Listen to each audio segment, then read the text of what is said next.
Hello and welcome to this webinar arranged by TCO Development. My name is Martin Soderberg. I work for TCO Development in Taiwan. Before we get started, I'd just like to say that if you have any questions, feel free to write them in the questions box. And if we have time, we'll go through them at the end of the presentation. So today is the first in a series of 3 webinars where we'll be talking about the draft criteria for the next generation TCO Certified. The next generation will be Generation 8, and the draft was released on March 22nd and is open for stakeholder comments until the end of May. So we want to take this opportunity today to give you an overview of what's included, and then we'll have 2 additional deep dive webinars on April 11 and April 12, but I'll talk more about that later. So as we have about 1 hour today, we will focus on the suggested changes between the current generation and Generation 8. We won't have time to go through all the criteria that remain unchanged, so please keep that in mind. There are more criteria that the product needs to comply with than what we'll be presenting today. So here's today's agenda. First off, I'll give you a very brief introduction to TCO Certified, and then we'll go directly into the next generation. We'll look at the new document structure and the launch schedule for the next generation, and after that I will hand over to my colleagues Nicolas and Stephen Fuller, who will go through the criteria that are either brand new or are revised from the current criteria documents. And if you're familiar with TCO Certified, you'll see many new chapter names in the criteria document. We have to some extent sorted the criteria differently and also renamed the chapters. So for instance, what we used to call visual ergonomics is now sorted under product performance and efficiency. And what we used to call end of life is now called material recovery. And there are several reasons behind the renaming, and the criteria chapters are now in a sequential order from manufacturing phase via use phase to recovery phase.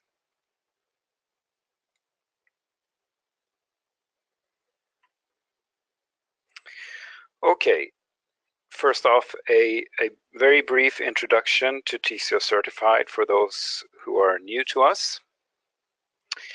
TCO Certified has been around for over 25 years. Our vision is a sustainable life cycle for IT products, and that's what we are striving for. TCO Certified is the world's leading and most comprehensive sustainability certification for IT products, helping you make responsible product choices that drive the industry in a sustainable direction.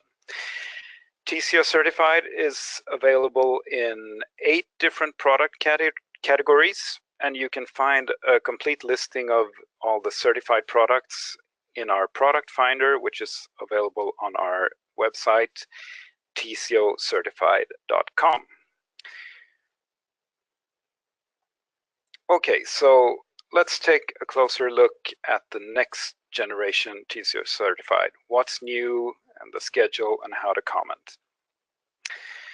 The first thing that you'll notice when you look at the criteria document is the new layout. The layout has changed, the format of the document is changed to look more up to date, and also we think we have made it easier to read and to navigate. So what's new? Well, Generation 8 aims at taking the next big step with a number of new and updated criteria. And we're aiming to make improvements at the high impact points in the life cycle of an IT product. We've done some streamlining of the system and the documents. All the product categories will now come under the Generation 8 name. This is because the majority of all the criteria are the same for all product categories. So the generation number 8, will be the same for all product categories. We've also restructured the criteria documents so that they're easier to use. We're combining the criteria mandate, the clarifications, and the test methods together.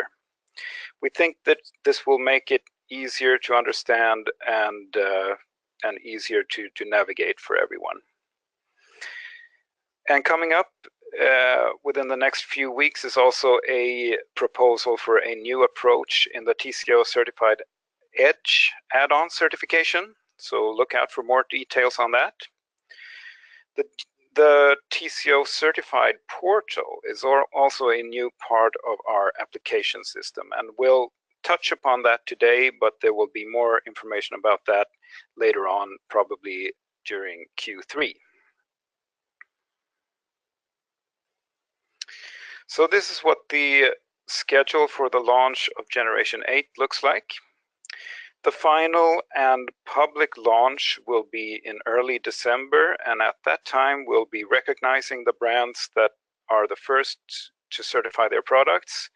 So there will definitely be some good publicity opportunities around that.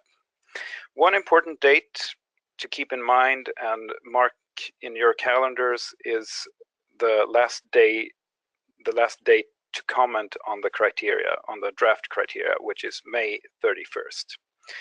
And the exact date for when we'll start accepting applications is not set yet, but it will be sometime in the beginning of September.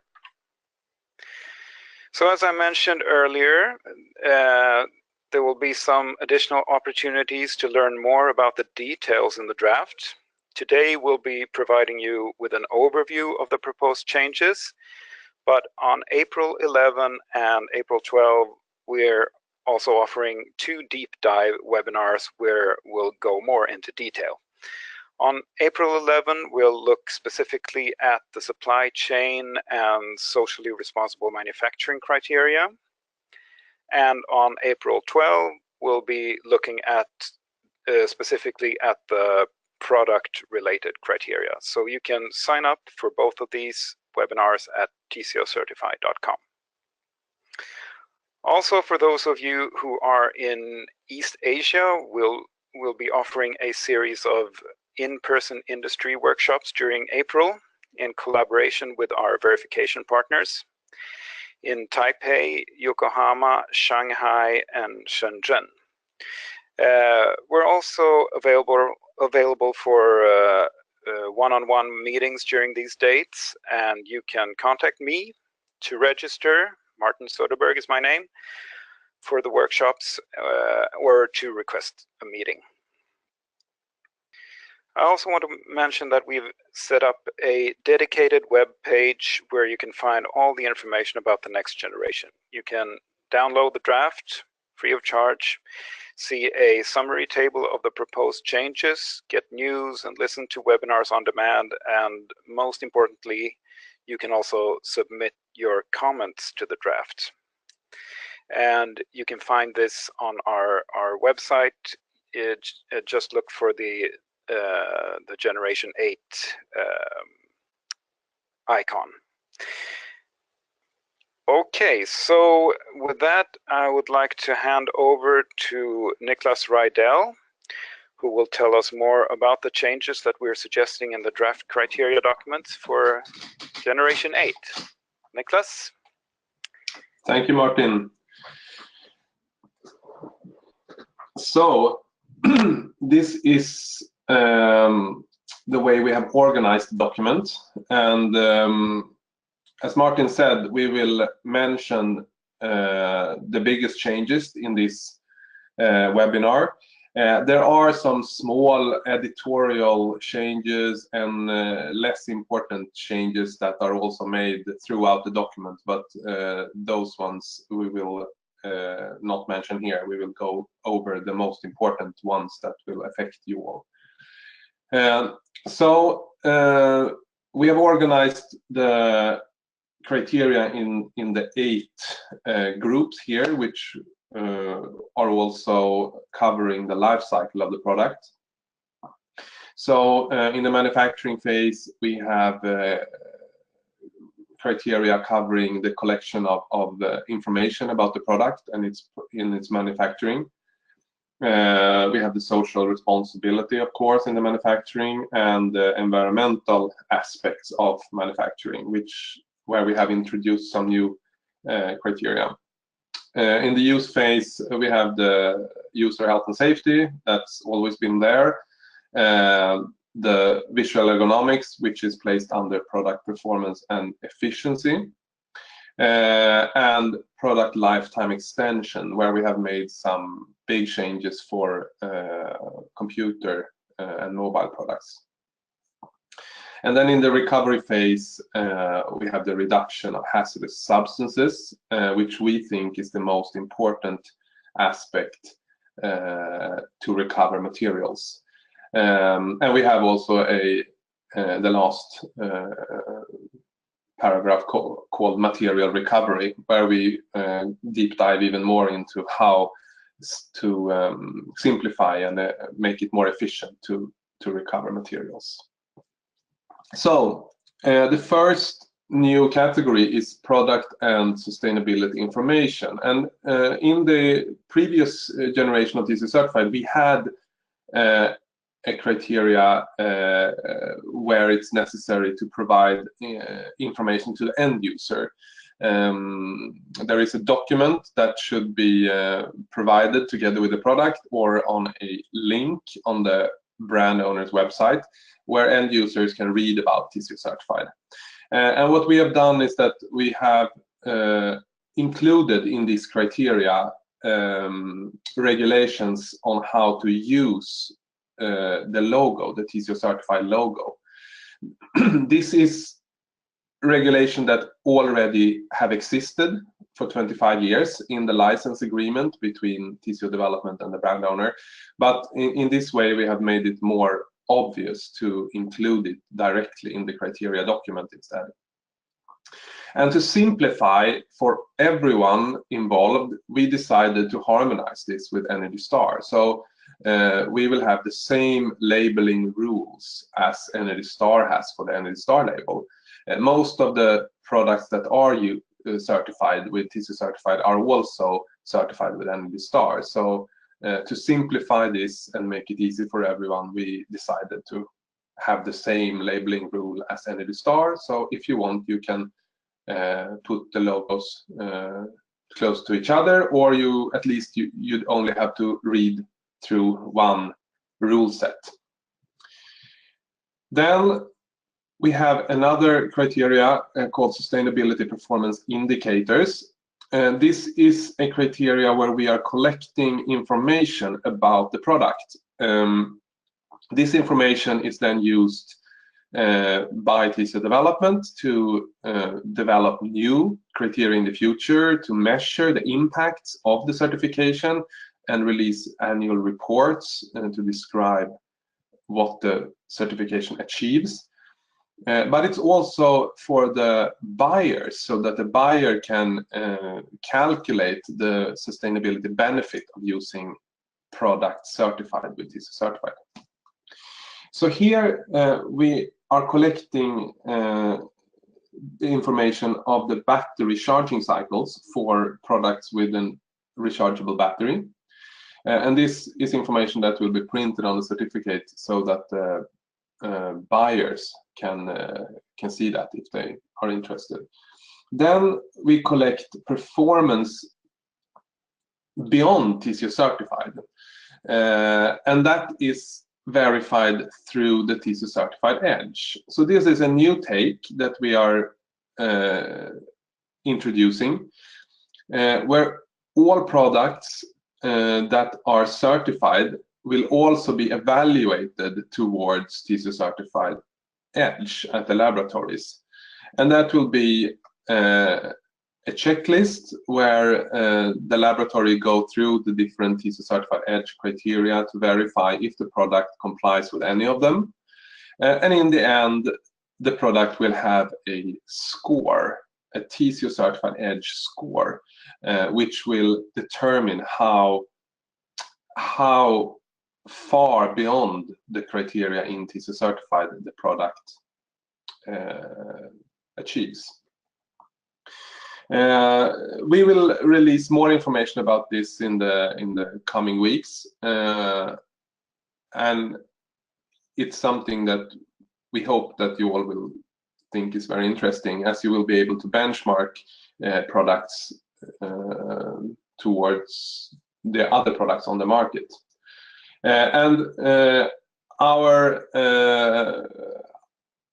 Our ambition with this is that it shall be unofficial data that we are collecting and that we will show anonymously on our website. And if you, brand owners or applicants, want to have this data more official, then you need to purchase the TCO Certified Edge certificate, and then it will be possible to market this information. Finally, we will collect information on the annual production volumes of certified modules, and this will be done each year for every certified product, so that we can also compile data for our annual reports to see what benefit TCO Certified creates. So in TCO Certified Edge, we will have much more criteria than what you find there today. There will be criteria of different challenge. So currently the criteria in TCO Certified Edge are quite challenging. And we are planning to introduce a lot more criteria that are less challenging than those that already exist there. The existing criteria will remain, and each criteria in TCO Certified Edge will have a score between 1 and 3. So when a product is evaluated, it will receive scores depending on how many criteria in TCO Certified Edge it can fulfill. And in the end, it will have a TCO Certified Edge score. And if the product has enough points, it will be possible to certify it and use the TCO Certified Edge logo. So then I will give the word over to Stephen Fuller, that will tell you a little bit more about social responsible manufacturing. Thank you, Nick. It's a pleasure to be talking to you today to go through the new changes that we'll be implementing now, or in the new revision of the criteria document. These are planned as revised as revised elements within the criteria document, or all new areas. Here you can see that supply chain responsibility has revised criteria, and supply chain transparency. Supply chain transparency you won't recognize just yet, but I'll go through that later. Anti-corruption management system is a new criteria. Responsible sourcing of minerals is an update of our present conflict minerals criteria that we have, and an all-new criteria covering process chemicals. So let's start with supply chain responsibility. And concerning supply chain responsibility, which is our most comprehensive criteria within our social responsible manufacturing section, we are making changes to create more incentive for brands and their suppliers to close what are common persistent non-conformities in factory audits. The changes have the goal to lessen the number of audits for factories that work proactively towards closing audit non-conformities, whilst increasing performance pressure on identified high-risk factories that do not do enough. So supply chain responsibility mandate actually keeps the same base requirements on the brand owner. That is the implementing of ILO core conventions, the local labor law and health and safety legislations. But we've made one major difference to the requirement on local labor law, however, and that is a change to working hours compliance, which will now be set to a maximum of a 60-hour working week, irrespective of local law. So the short explanation for this is that working hours is a challenge most industries in developing countries face, since here overtime legislation is considered an ambitious guideline level to industry that is not being enforced by local authorities. And from my years of experience in following this issue and discussions with stakeholders, we have decided now it's necessary to set a level that instills the word achievable instead of unachievable to both brands and suppliers. So it also must be a level that is reasonable to IT purchasers who consider local legislation should be achievable. So our setting the maximum working week to 60-hour will now harmonize with international standard working weeks and overtime levels set by ILO, Responsible Business Alliance, RBA, and the Social Accountability International maximum levels.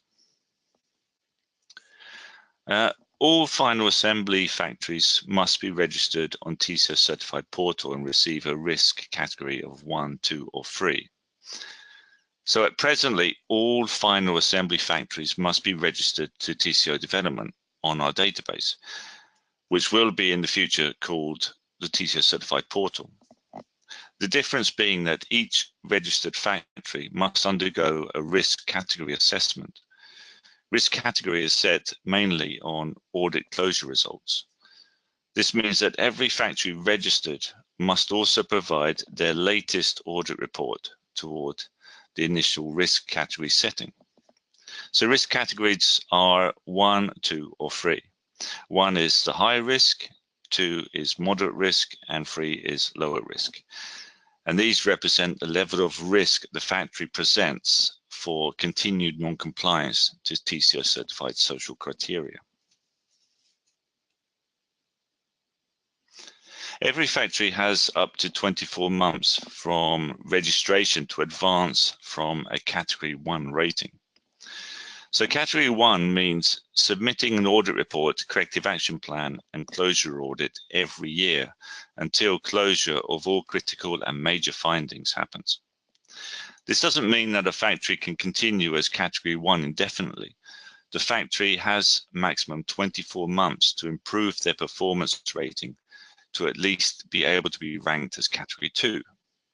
This means that any factory that has remained a category 1 status for 24 months is regarded as a very high risk and will likely be removed from the registered factory list.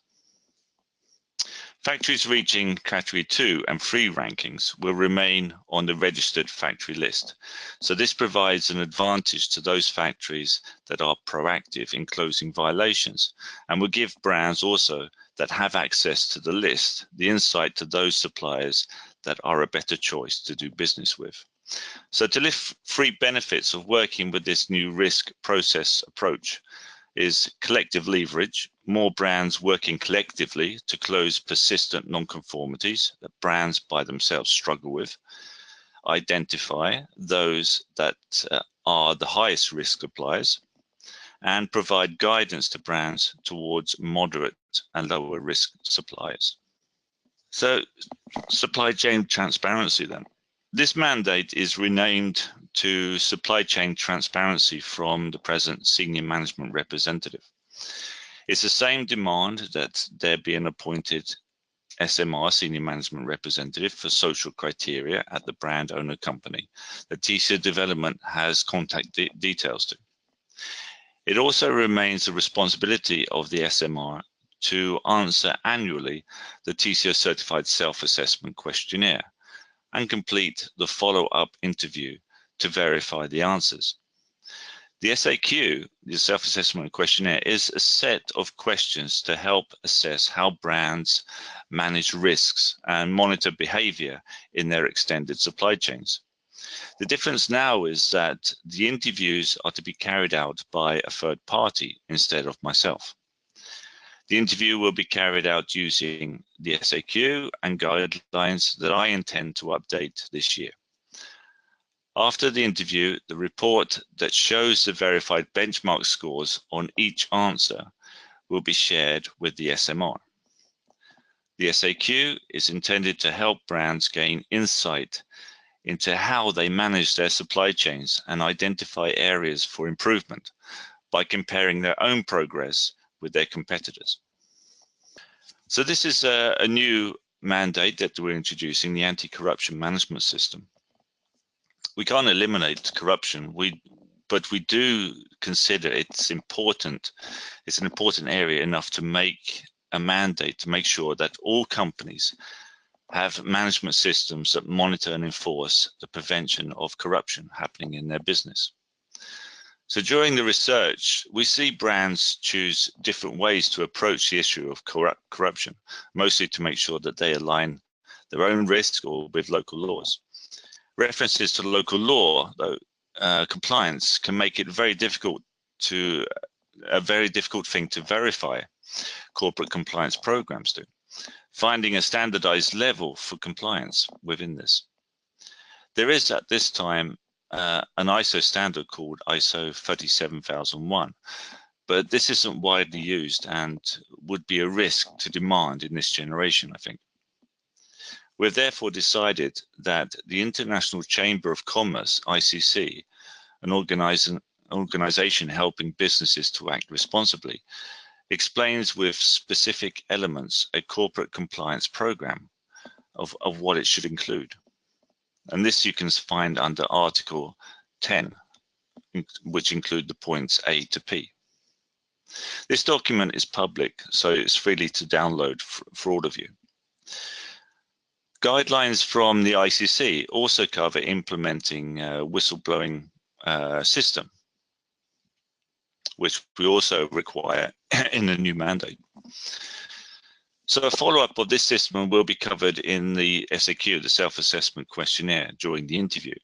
So this mandate is set at brand level, but implementation of anti-corruption towards the supply chain will be followed up in the submitted audit reports. So all TCO certified accepted audit programs cover ethics. Responsible sourcing of minerals. This is being revised. Now we take a step to go beyond 3TG, which is the conflict minerals, and require brands to take responsibility for anywhere in the world their sourcing of minerals can lead to human rights abuses. The mandate requires 3 parts to be fulfilled. So the first part is the brand policy should not be limited to the Democratic Republic of Congo or just conflict minerals, but be a global one and cover at least conflict minerals and cobalt. There are other risk minerals, of course, which we name under the background text you'll see in the mandate, but cobalt we consider is a minimum for inclusion in policies and supply chain traceability.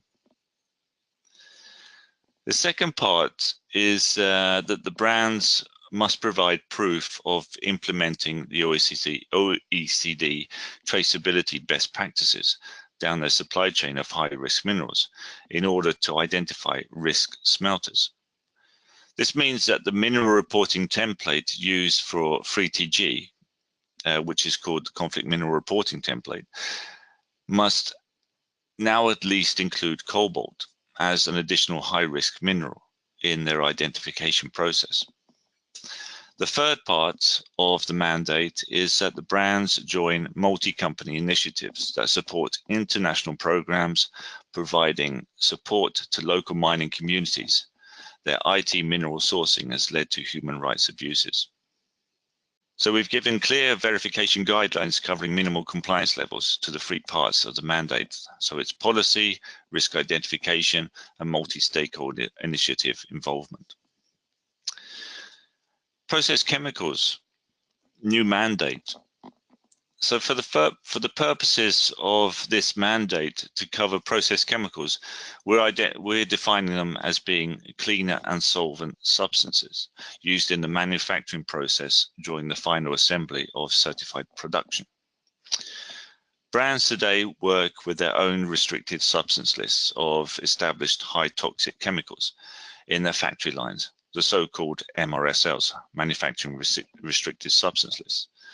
So no MRSL, however, are created equal. That means that the chemical may be restricted from a manufacturing line, but not eliminated from the factory, since the substance restriction is often dependent on whether a substance is important for the brand's production process or not. Toxic chemicals need to be phased out and not replaced by equally toxic ones, but safer substitutes need to be identified. To do this, then, and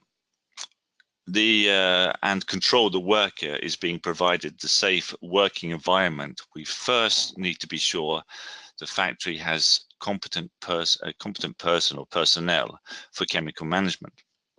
This we consider will be achieved by demanding the factory has a certified health and safety management system. This is best verified by submitting the OSAS 18001 certificate or ISO 45001. The second part here is declaring cleaners and solvents, chemical management template, which is downloadable from the TCO Certified website. So to start the process for identifying safer substances, we need to identify what cleaning products are being used by the IT industry. At the same time, we need also to find out if workers are receiving training, protection, and medical surveillance when they come in contact with toxic chemicals. So to this end, we will be requiring all final assembly factories to complete the TCO Certified Process Chemical Template. So this requires information to be submitted on the chemical products, exposure protection, training, etc., provided to workers. The final part of this three-part mandate is that since safer substitution takes time to achieve, we require that workers must be provided with recommended levels of personal protection equipment when handling the identified highly hazardous substances. So this draft process and the template you'll be able to find at the TCO Certified website.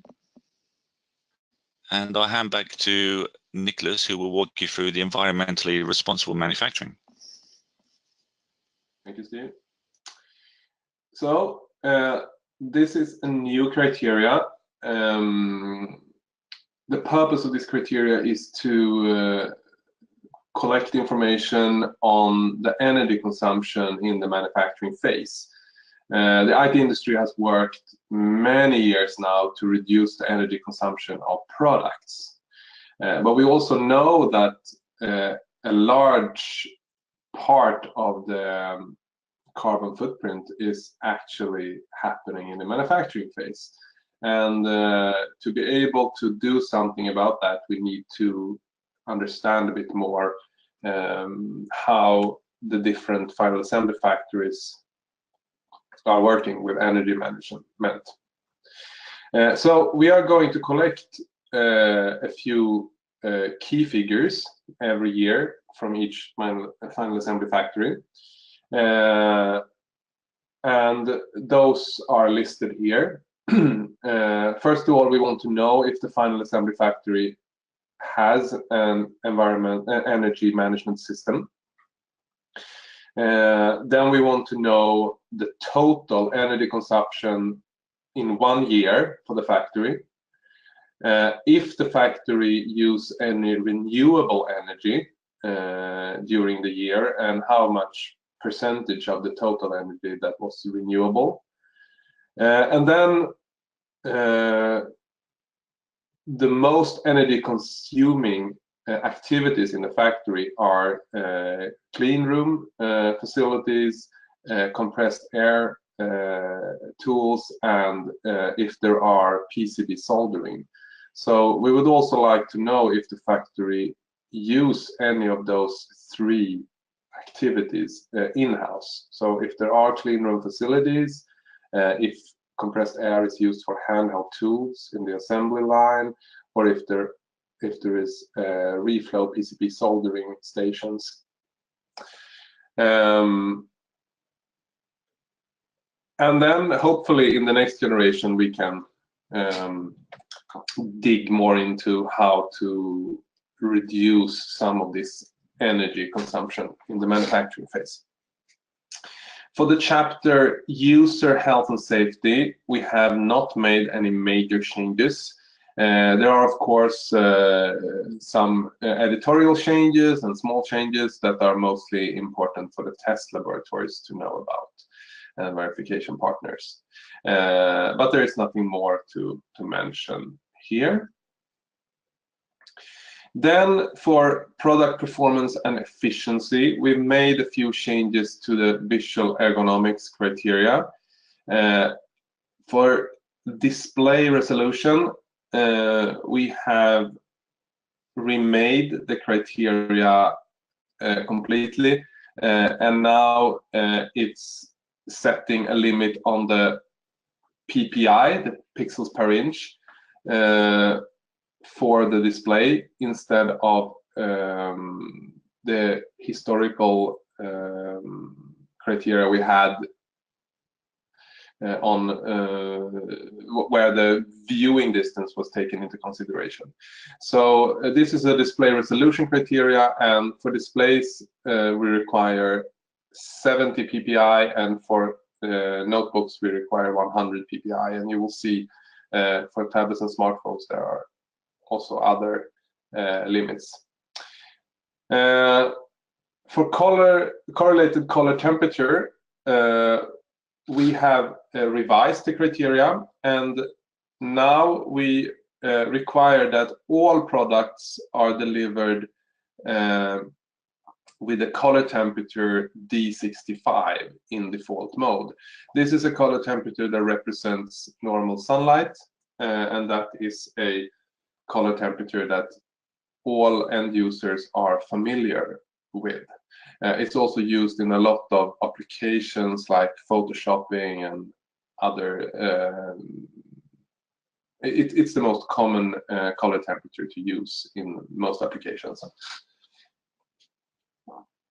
For color grayscale linearity, we have changed the criteria level to 0.020 for all the gray levels. So this is a bit stricter than the previous generations, but based on our statistics from certified products, we see that this should not be a problem for most of the products on the market. For luminance contrast characters, we made a change in the test method to harmonize more with the ICDM standard that is developed by the industry under the SID umbrella. And finally, for product energy efficiency, we have decided to harmonize with a specific version of Energy Star instead of harmonizing with the most recently published version of Energy Star. And this means that for 3 years now, we will harmonize with one specific version of Energy Star, and then in the next generation 9, we will consider again if we should upgrade to the newer generation of Energy Star or not. For the next chapter, product lifetime extension, this is a new chapter, and we have made a lot of changes for computer and mobile products here. So for computer products, we require that there is a USB-C connector. The reason is that we think it's a very good idea to standardize the charging of these products so that you can have one charger for all of your IT products.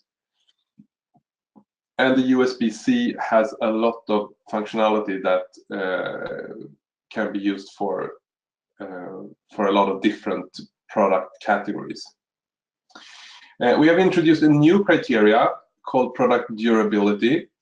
This criteria is applicable to all mobile products, so notebook computers, tablets, and smartphones. These are the products that you carry to your work and home every day, and you want to be able to leave those products in the car a sunny day, or in Sweden a cold day, and some of the users will drop their products on the subway, and they should stand some tough handling. So what we require here are 3 tests: the cold temperature test, the warm temperature test, and the drop test. And this will be applicable to all mobile products, so notebooks, tablets, and smartphones. Then for all products with a rechargeable battery, we will require a minimum of 400 charging cycles. And we also require that there is instructions on how to replace the battery. As we understand, it's possible to receive the charging cycle information directly from the battery manufacturers. So this is also a test report that we will accept. It does not have to be tested at the laboratories that we accept. It's enough to provide a report with decent quality from the battery manufacturer. Then we have the secure data removal, where we require that all computer products are provided together with a free sanitation software. And this software can be provided as a link on the brand owner's website. There are a lot of free programs available out there, both for Android phones and tablets and for notebook computers. So this, we believe, shouldn't be a problem either. The secure data removal is very important for a lot of stakeholders who want to give the products away for second-hand use. And finally, there is the replaceable component criteria, where we want all brand owners to provide a list of critical components which are predefined in the certification documents under this criteria. So for each of the product categories, you can read which components are the important ones for notebooks, for desktops, for smartphones and tablets and displays and so on. This is about 10, I think, components, and we want them to be available throughout the lifetime of the certificate for people who want to replace them on their products. And we want also that there should be instructions available how to replace these critical components. We also want to collect the recommended retail price of all of these critical components combined and of the product, so that we can make a ratio how expensive it is to replace components on the product. This information will be handled only by TCO development confidentially. And then I will give the word back to Stephen Fuller, who will tell you a little bit more about the plasticizer criteria. Thank you. Yeah, so moving into plasticizers, these chemicals with this isn't really a new criteria. Actually, well, it is, but it builds upon the mandate that we have today, which covers the 4 restricted phthalates. So plasticizers are chemicals that are added to plastics to make them more flexible and durable. So common types of plasticizers are called phthalates. In 2015, the EU decided it would add 4 phthalate chemicals to the electronics restricted substance list called ROS, and this would take effect from 2019. But restriction of these is because that these 4 are identified as highly toxic to human health and environment. And for those of you not aware of this, since 2015, these 4 chemicals have been completely restricted from TCO certified products. Also in 2015, we adopted a new strategy toward flame retardants. There we moved from the use of restricted substance lists, RSLs, which is a common strategy amongst brands and suppliers, and eco labels for restricting identified toxic substances from their products. We learned, however, over many years of using restricted substance lists and gathering information on their substitutions, that restricted substances where in many cases being substituted with equally toxic ones. It's clear then that that restricted substance list can only really work if they are together with an accepted substance list, showing suitable substitutes that are proven to be safe alternatives. So since 2015 then, TCO Certified has had an accepted substance list of safer substitutes of flame retardants that we share publicly on our website. These substances have been independently assessed by toxicologists as safer substitutes to highly toxic ones, using the hazard assessment and decision logic framework called green screen for safer chemicals. So many of the substances have been added to the list by the chemical industry themselves, since we demand that any flame retardant substance that isn't on our list may not be used in a TCO certified product. Now, perhaps for the first time, brands are being transparent about the chemicals they're using in their products because of this list. As with the development of the flame retardant mandate then, during the restricting of the 4 phthalates and gathering information on the substitutions being used by the industry, I gathered information on the substitutions. And it's an unfortunate fact that some of the substitutions are equally as toxic as the restricted ones. So this means that in 2019, when the 4 phthalates are finally restricted by the EU, they can very likely be replaced by equally toxic ones. So we consider that it's time now that safer substitutes to the restricted 4 phthalate plasticizers need to be identified for TCO certified products to stop the continued transition to equally toxic ones. This will mean that plasticizers, as with the flame retardants today, will need to be assessed in accordance to green screen and get a benchmark score of 2, 3, or 4, and also appear on our public accepted substance list. An additional proposed requirement to the assessment report being submitted to TCO development is that the report will also be made public on the TCO certified website. This full transparency of not only the CAS number, the CAS number, and benchmark score will help maintain the quality of the assessment and advance the use of safer alternatives throughout the industry, we believe.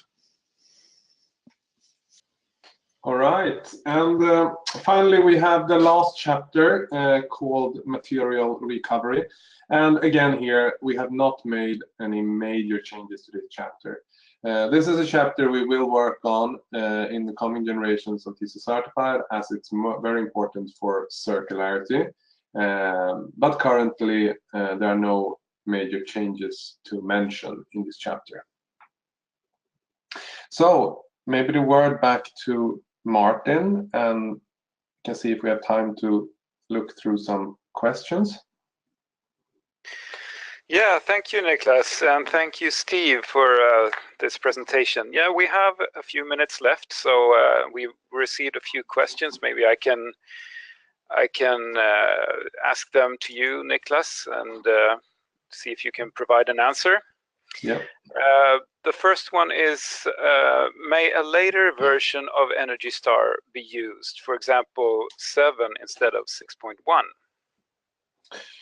Yes, we have been looking at the most recent generation of Energy Star for notebooks, which is 7 there. And for notebooks, we believe that the most recent generation is a bit tough. Energy Star is aiming for 25% of the market to pass. And we have an ambition that when a new generation of TCO Certified is released, 30 to 50% of the products on the market should be possible to certify. And that means that all the criteria in TCO Certified shall be achievable by 30 to 50%. In TCO Certified, all the criteria are mandatory. So each criteria needs to have a bit higher pass rate. And definitely higher than 25%. So for this reason, for notebooks, we believe that the new Energy Star version may be a bit too tough. But this is something we can definitely evaluate more during the comment period. So provide your comments, provide data to back up the reason why you think we should have a generation 7 instead. And then we can evaluate that and give you our comments on it. For displays, we have another generation, so the defined Energy Star generation is different for different product categories. Okay, thank you, Nicolas. Another question, USBC is not possible to use for products with higher power demand. How can this be handled? So the reason we want to standardize the connector are many reasons. It's not only the charging. One big benefit of USB-C is that you can charge your product through it, but there are also a lot of other benefits, that you can run your display directly from the PC without a separate charging cable to the display. The USB-C can provide up to 100 watts of energy, so that should be sufficient for most products. And if there are products consuming more than that, yeah, then those products will have to have their own charger, and that's a pity. But at least we will cover the majority of products with this criteria, we believe. Okay. And third question, what's the definition of retail price? What's the rationale for disclosing the pricing? Can you comment on that? So we have defined the retail price as the recommended retail price by the brand owner for the intended main market. So that you will look at the Asia market, North American market, South American, European, African, or Oceanian market. You pick your main market, and the intended retail price that you recommend to the retailers. That's the price that we are interested to know. Then, of course, this product will be sold at a lot of different prices, I guess. But the recommended retail price by the brand owner is what we are interested in. And the purpose is we want to compare this to the recommended retail price of the complete product to see how expensive the spare parts are in comparison to the complete product. We're happy to discuss this more in the coming webinar, which will be focused much more on the details of these criteria. And we can also discuss this in private meetings. But please provide some more information about this criteria for the coming webinar, and I will go through it more in detail then. All right, one final question. I know there are more questions coming in, but unfortunately, I don't think we have time for more than this last one. Recently, the EU did not sign the renewal contract with EPA on Energy Star. Is there any implication to TCO about that? No, not that we see. EU will probably find their own way on this, and as we have now decided that we will not harmonize directly with coming generations of Energy Star, but instead we will evaluate each generation of Energy Star and decide if we want to harmonize with it. We basically do do something similar than the EU. We evaluate each version of Energy Star before we accept it. So we don't see a particular implication for TCO on this.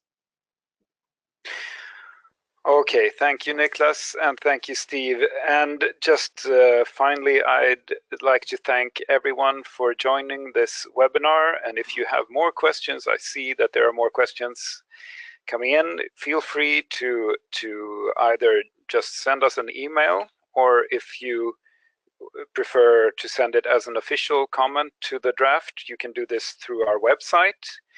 And also, please remember that we will have 2 more webinars where we'll talk more about the details than we have done today, and that will be on April 11 and April 12th.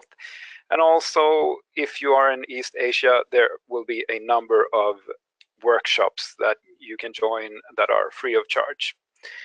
Okay, thank you very much. Thank you everyone for joining, and have a good day.